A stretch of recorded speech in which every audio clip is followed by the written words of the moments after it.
Another report is out showing just how much the pandemic impacted education in Georgia.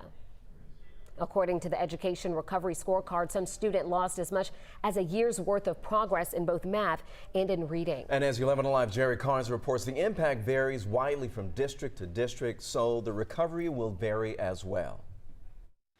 Dr. Thomas Kane of Harvard University says the pandemic is like a tornado bearing down on Georgia classrooms. So when a tornado comes through, sometimes it really hits some communities and leaves neighboring communities unaffected. In some areas of the state, remote learning and the stress that came with it pushed students into a backward slide.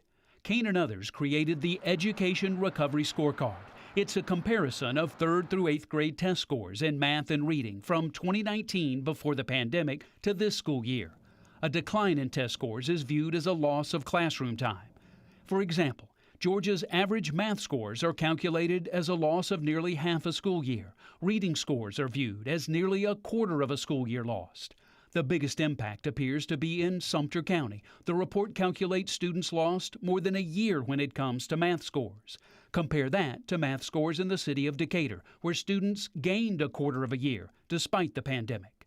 Dr. Kane says students who have to play catch-up may need to sacrifice time off. Extending the school year, using school vacation weeks, maybe even some Saturday instruction, maybe longer school days. School districts around Metro Atlanta have started a variety of recovery plans. Atlanta will run the Summer Academic Recovery Academy through next year. Cobb students took home free books following the Summer Learning Quest. A mental health counseling program is now in place for Fulton County students.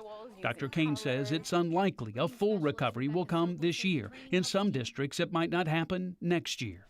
So right now, the state of Georgia is receiving $4.2 billion in federal emergency and secondary school emergency relief funds. So the money is going to a number of places, including $40 million to community organizations that operate after school and summer learning programs.